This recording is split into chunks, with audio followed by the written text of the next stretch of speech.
Now let's understand some of the achievements, of this Pradhan Mantri Fasal Bima Yojana. So in these 2 years, let's see where have we reached? Have we achieved something or was it a failure? Let's understand that, guys. 47.5 million hectares of gross cropped area covered in 2017-18, and the sum insured is rupees 1.9 lakh crore. Okay, now the premium amount collected in the financial year 2017-18 is 24,351 crore, and the projection for 2018-19 is 27,000 crore. So this shows that the farmers are really interested, and the farmers are joining this scheme. More number of farmers are joining this scheme every passing year. Okay, now it's a third largest line of insurance in the country after motor and health. Now this is quite an interesting fact here. We know there are so many vehicle insurance and there are so many health insurance, right? So many kinds of health insurance. So after this motor and health insurance, the third biggest thing is the Fasal Bima Yojana, this very crop insurance, guys, right? So this shows that how important this scheme is for our country. Okay, and India ranks third as the largest crop insurance market after US and China. All right, so this US and China, two of the biggest economic powers in the world. After them, India stands at the third place. Now this shows how much government is respecting our farmers, and how government has put farmers in the first priority. So I think farmers are getting their due after so many years. So kudos to this very scheme, guys. I really appreciate this scheme here, and let's hope that more number of farmers join this scheme and they get benefited from it. Okay, but apart from these achievements, guys, there are also few challenges which we have to see, which we have to study. Okay, so what are these challenges, guys, and how they are affecting us? So let's understand those challenges. The first here is the untimely estimate of loss assessment. Now this is because of the method employed for crop loss assessment, that is the crop cutting experiments. Now we studied about this crop cutting experiment of late, right? So because of this crop cutting experiments, there is a delay in getting the reports, and as there is a delay in getting the reports, there is a delay from the insurance companies to release the insurance amount. Okay, so there is an untimely estimate of loss assessment, and there is also delay in settling claims because of the same reason. And apart from these two reasons here, guys, these two challenges here, there is also a challenge of fraudulent claims. Now we see farmers who would have got really good productivity from the farms. They would still go ahead and they would claim for losses here, right, and to get the insurance amount. So we have also come across many fraudulent claims by the farmers also. So even this has to be checked here, even this has to be controlled here. And complex enrollment process. Now we see most of our farmers are from the rural areas, right? Rural is the place where we have our farming, and even the illiteracy rate in rural area is quite high in India, right? So let alone filling the forms here, the farmers find it very difficult to read the forms in the very first place, right? Let alone filling the form and submitting it. So this makes the process very complex for the farmers. Okay, so even this needs to be addressed here. Okay, now the awareness about the scheme and importance of crop insurance is low among farmers, especially among smallholders in climatically challenged areas. Okay, now who are the smallholders? Smallholders are the farmers who are holding the land which are less than 2 hectares in area. Okay, if they are owning the land which is less than 2 hectares, then they are called as smallholders. Okay, now among smallholders, this the information or the knowledge about the insurance is very, very less, and especially those smallholders who are in climatically challenged areas, who are on the borders of Arabian Sea, or perhaps the Bay of Bengal in Odisha, who are always get affected by the cyclonic conditions there, right? Among them, the awareness is very, very less. So even that needs to be addressed here. Okay. Delay in tender process for selection of insurance companies and premiums.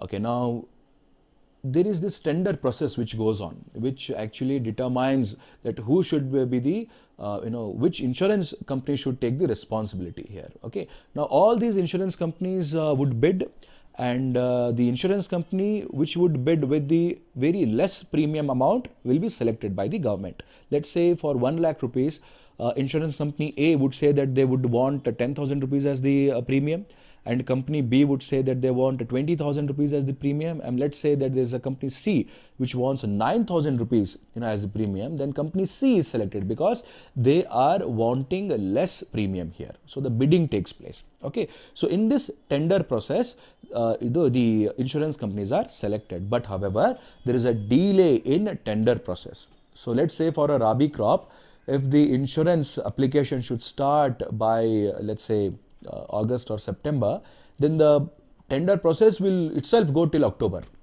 Okay, in that case, these voluntary farmers who are not included compulsorily, they get deprived of insurance, right? Because they have to apply by July or let's say by August, and there is a delay till September, right? Then that becomes very difficult for these farmers. They will lose out on their opportunity to apply for the insurance here. So this is one of the important concern here which has to be addressed. Okay. Now, due to heavy claims in Kharif season, insurers like ICICI, Lombard, General Insurance have reported losses. Now, here we have to keep in our mind that the safeguard of farmers is important, but also with farmers, we also have to safeguard the interests of the insurance companies. If their interests are not safeguarded, then none of the insurance companies would come forward. Okay, so in that case, we have to make sure that these insurance companies are taken care. And in the last year, during the Kharif season, the claims were very high, and because of that, the ICICI Lombard General Insurance reported loss. That means more than they have received, they have paid to the farmers here. Okay, so that's a loss for the company, and if it gets repeated, then we wouldn't see this company next time in the tender process, and there wouldn't be any competition, and if there is no competition, then the premium prices would go up, right? So it becomes very important to safeguard the insurance companies' interests also. All right. Premium rates quoted by insurance companies during tender process varies between 3% to 50% for the same region and the same crop. Such large variations are irrational. And one of the reasons for this is lack of historical time series of crop yields. As it's not available, insurance companies put additional charges on the pure premium to avoid risks and account for other unforeseen hazards. Now, this has led to an increase in premium value. Now, there is a lack of historical time series of crop yields, guys. Now, that is the reason their premium, their bidding of the premium rates, vary between 3% to 50%. Now, they don't have any evidence or any hard facts here on which these premium can be based. For example, let's say from the past 5 years, village A is getting good rainfall, right? So we have some information or facts files here of the past 5 years, but however, we don't know what was the climatic condition of the same village, let's say 50 years back or 100 years back. Now, this makes it very difficult for the insurance company to calculate their risks. Okay, now they wouldn't be able to know that if there will be a monsoon failure or if there will be a successful monsoon rainfall in the coming years. Okay, so that makes them to vary their premium amount by 3% to 50%. This year they might make premium amount as 3%. Now let's say there is a good rainfall, okay, and there is good yield here. So 3% premium amount will be a less profit for insurance company. So next year what they'll do, they'll increase it to 50%, and next year, let's say unfortunately, let's say there will be a failure of monsoon rain. In that case, the farmers will suffer, right? So there is no hard fact here on which the premium rates can be calculated. So hence, the historical time series of crop yields becomes very, very important here. All right, and the farmers' enrollment has also declined by 17%, that is almost by 1 crore this year. Now, this is also one of the challenges, guys, one of the important factors which needs to be addressed. Now, there is a fall of 17%. More than almost 1 crore farmers have not enrolled into this scheme this year. So we have to see what made them not enroll. Was it like delayed settlement, or was it like some other factors which led them to come to this decision? Okay. So we saw some of the challenges here. So let's understand, and let us see if we can find some of the solutions for these challenges. So let's look at the solutions part here. So the timely estimate of loss assessment is possible if technology can be used intensively. Now, as I said that due to crop cutting experiments, there is a delay in the loss assessment. So that can be taken care if technology can be used intensively. Now, with the usage of detailed weather data, remote sensing, modeling and big data analytics, the monitoring of crop growth and productivity can be made easy. And human resource and other capital expenditure can also be saved. We saw in crop cutting experiment, that so many farmers and the government employees or the government servants were busy in taking the data, right? So we would curtail, we can stop the excess use of human resource and other capital here, which will actually give rise to further expenditure. Okay, we can do that with the usage of technology. Usage of hybrid indices. Indices is the plural of index. Index is a singular word. Indices is a plural form of the same word. Okay, so integration of all relevant technologies into one single indicator is called as hybrid index or hybrid indices. Now here, losses can be determined in all the stages of cropping from the time of sowing till post-harvesting. Now this can make assessment more accurate and help settle claims whenever there is a failure at any of these stages. So if we are employing remote sensing, modeling, big data analytics, every other technology we involve it, and we come out with one single index here, which has all the multiple technologies involved.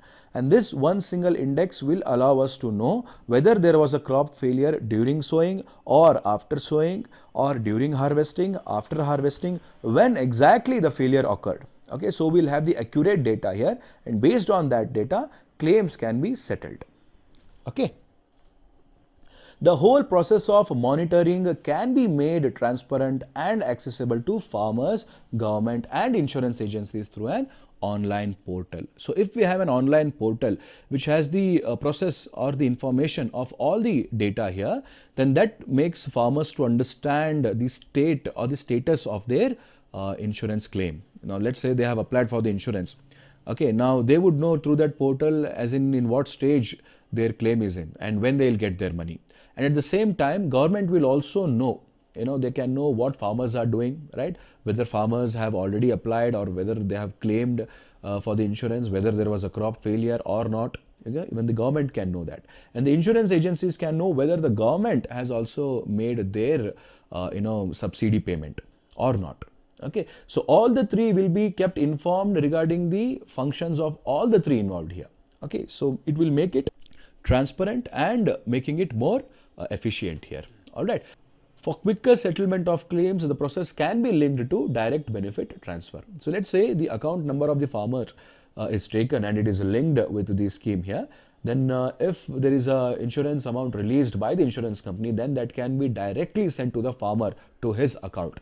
There will be no involvement of any third party or third person in between. Okay, so this makes the settlement of claims much quicker here.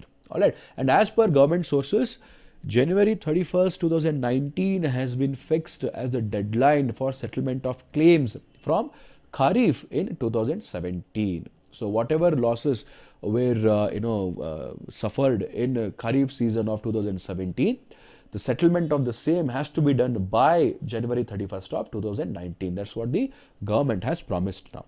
Okay, and for 2016 and 17, out of 14,433.66 crore of approved claims, 12,948.98 crore is already paid. So there is a difference of 1,500 crores here, which is yet to be paid. And this is as per the government reply to a question in Rajya Sabha. All right. Incentivizing insurance companies to improve its service. Now we have seen of late that some reports wherein farmers claim that their requests are not really met by the insurance companies. Now when a farmer goes to the insurance companies with some or the other questions, insurance companies, they don't entertain it, right? So there is a lack of good service also. I'm not generalizing here. at least in some part of the country here, okay, from the insurance companies. So to fix it, we can come up with some incentive parameters wherein we can motivate insurance companies to improve its services. Okay, now educating farmers regarding the crop insurance, that's very, very important. States can have their own state public sector insurance or enterprises units. Now, this will lead to competition among various insurers, and this will help in the provision of better service. Now, states, are also planning to come up with their own insurance enterprises, their public sector units. Okay. Now, because of this, number of insurance companies in the market would increase, and the number of bidders will also increase, which will help to lessen the premium amount here, and thereby the service also. To avoid complex enrollment process, we can have a system in place where every farmer automatically gets enrolled, that is by default. We have to educate farmers, there is no alternative to it, but however, education would take time, to get its result, right? So what we can do instead is we can make the enrollment process compulsory, that is by default. If a person is categorized as a farmer, then by default, he should be included in the list of the insurance scheme. Okay, there should not be, he should not be made to fill any forms. There should not be any formalities involved here. If he is a farmer, then he is included in the scheme, right? That means, let's say you are a student of a school. Now, if you are a student of the school, you will also be, given books from that school. So there is no separate, filling of forms for that. Just because you are the student of that school, you will be eligible for the books also, right? So similarly, if you are a farmer, then you will be included in the the scheme by default or by automatically.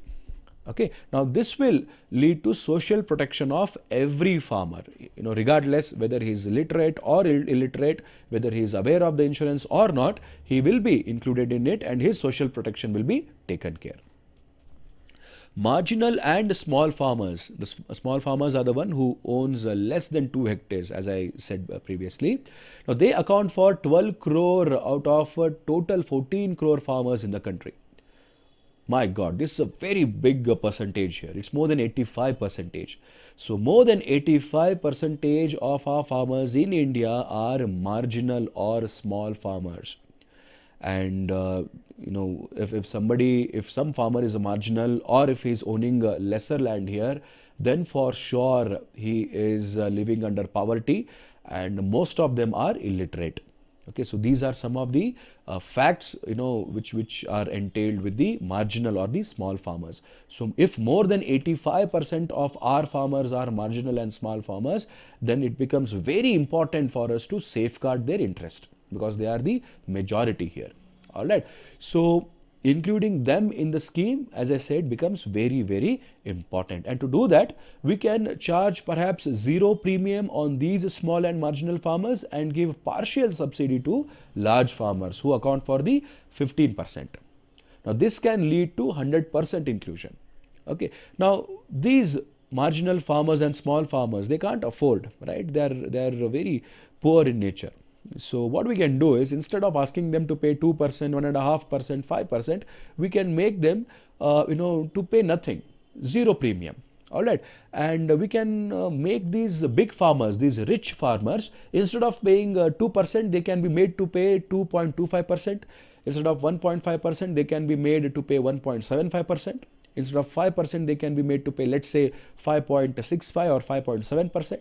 Right. So in this way, the rich farmers who can afford to take the responsibility or to take the weight here, they can be given an opportunity to pay the premium. But however, the marginalized farmers can be given a kind of zero premium benefit here. All right. Now this will lead to 100% inclusion. So let's say these 12 crore farmers, that is 85% farmers, are included by default automatically and also made to pay no premium here. Then that would lead to almost 100% inclusion, guys. Right? So this can really bring a huge change in the agricultural sector. Okay. Now the technology can be used to make up for lack of historical time series data Through technology, risks can be categorized and a long time series of yields can be reconstructed. Now, I said previously when we were discussing challenges that the premium varies between 3 to 50% every year. Because these insurance companies they are not sure what premium needs to be put here, because they don't have a historical time series data. They don't know how the rainfall was 50 years ago in that particular place, how the yield was 50 years ago, how the yield has been from the past 100 years. They don't know that. So when they don't know, that actually creates a kind of anxiety in them. So what they do is to compensate for that risk or that anxiety, they'll put some more percentage on the premium. If the actual premium, let's say, is 3%, so but because of the non-availability of data and because of some of the risk factors here, they'll increase that from 3% to, let's say, 13% or 12% perhaps. Okay, so they'll increase the premium. So when they increase the premium, it becomes a burden on government as well as farmers. Okay, so but because of the use of technology, we can recreate or reconstruct here the historical time series data. We may not have the complete 100 years data here of rainfall or complete 100 years data of yield of the crops here of that particular region. But however, we can come up with some or the other data. Right, we can understand how the the living standards of the people were in those 100 years. So if the standard of living was high, that eventually shows that their yield was high, because if yield is high, then the profit will be high. If the profit is high, only then the standard of living will be high. So we can probably connect the dots through the use of science and technology, and we can perhaps reconstruct the historical time series here. And this can make sure that the premium rates are given its due cause here and are kept at minimum, which will help farmers as well as the government agencies. Okay. This will help in lowering of premium rates, as I said, and helping in lowering the load on the farmers and the government, which is also sharing part of the premium cost. And also to help fight losses of insurance companies, further tweaks in the premiums can be done in the next tender process. As I said, protecting the interests of the insurance companies also becomes very important. So in that case, we can tweak some or the other the rules here in the tender process. Okay, and we can make sure that even the insurance companies are profited by it. All right. So these were some of the points, guys, regarding the Pradhan Mantri Fasal Bima Yojana. We saw some of the challenges, we saw some of the solutions. We read about the features, important features. We also compared it with the older schemes here. So to conclude the overall scheme here, Pradhan Mantri Fasal Bima Yojana is more farmer friendly than the earlier schemes, with sums insured being close to the cost of production. So let's say if the cost of production is 100 rupees, then the insurance amount or the sum insured can be somewhere between 80 rupees to 90 rupees. So if there is a loss, he can get back his 80 or 90 rupees, if not 100 rupees. So it's a win-win situation, right, for farmers, government and the insurance agency. And with an aim to include more than 50% farmers this year in the scheme, Pradhan Mantri Fasal Bima Yojana can play a big role in the social securitization of our marginal and small farmers. Now, as I said, 85% of the farmers are marginal or holding small lands. So their securitization becomes very, very important. And as the government this year is aiming to achieve 50% reach, now we can hope for the best, and we can see that most or at least major part of these marginal and small farmers are included in the scheme here. Okay, and as agriculture is the prime moving force of our economy, this scheme, with all its lacunae plugged, that is with all its gaps plugged, can empower our farmers and take the development of our rural India to the next level, to the very next level. All right. And urbanization due to migration of jobless and debt-burdened farmers to urban areas can be contained. That means they can be stopped. So thereby retaining rural youth in their own lands. Okay. Now this will make those rural youth to take up agricultural activities from their fathers or forefathers and continue it. Okay, so there will be a continuation in the farming sector. All right, the scheme's linkage with programs like Jan Dhan Yojana and Digital India makes it a truly inclusive and welfare-based scheme. All right, so with an aim to double farmers' income by 2022, Pradhan Mantri Fasal Bima Yojana would play a significant role with a great responsibility on its shoulders. So let's see how this scheme would play out in the coming years, and we hope that by 2022 our farmers' income to be doubled. We see that the income of our people who are working in service sectors, like say in IT company, they work for 6 years, 7 years, and after 7th or 8th year, their pay scale would be like 15 lakhs, 20 lakhs per annum, right? But our farmers who are, who are providing us with food, with grains, they are suffering there. So we want our farmers to thrive. We want them to take the first, place in our economic activity, right? So I hope and I also pray that our farmers are taken care with these schemes, and they would thrive in the coming years, and the government and the insurance agencies would also compete here and also get benefited from this overall framework. All right, so with that, guys, let's call it a day now. This is the end of this session, and I hope this session was useful to you. So, what I would suggest you guys is to possibly, pause the video and take a snapshot of these videos and keep it as your notes, which you can refer it in the later point of time. And these features, guys, which I discussed with you, they can be asked in your preliminary examination. However, the challenges and solutions can be part of your mains examination preparation or perhaps essay. In your essay writing, if there is any topic with respect to the rural development or the situation of farmers in India, then this scheme can be mentioned there. And you can possibly write all the examples which I shared with you, right? Wherein you can make the examiner understand that how well you have understood the concept and how well you know the troubles of the farmers. Okay, so we need to empathize with the farmers. We need to know what are the troubles or the various things which the farmer is going through in our country right now, and how we can find a solution for that. That's what a civil servant will do. Okay, so with that, guys, we'll end the session now.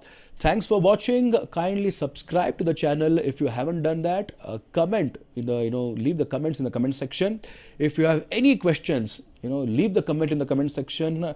Me or one of my teammates would certainly get back to you, would answer your comments there.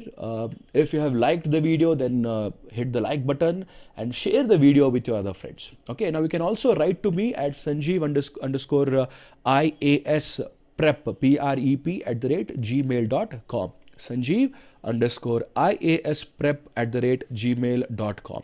Okay, so till then, have a nice day. See you next time with a new topic under one video, one topic. So thanks for visiting IAS First. Sanjeev here. Take care, officer. Bye-bye.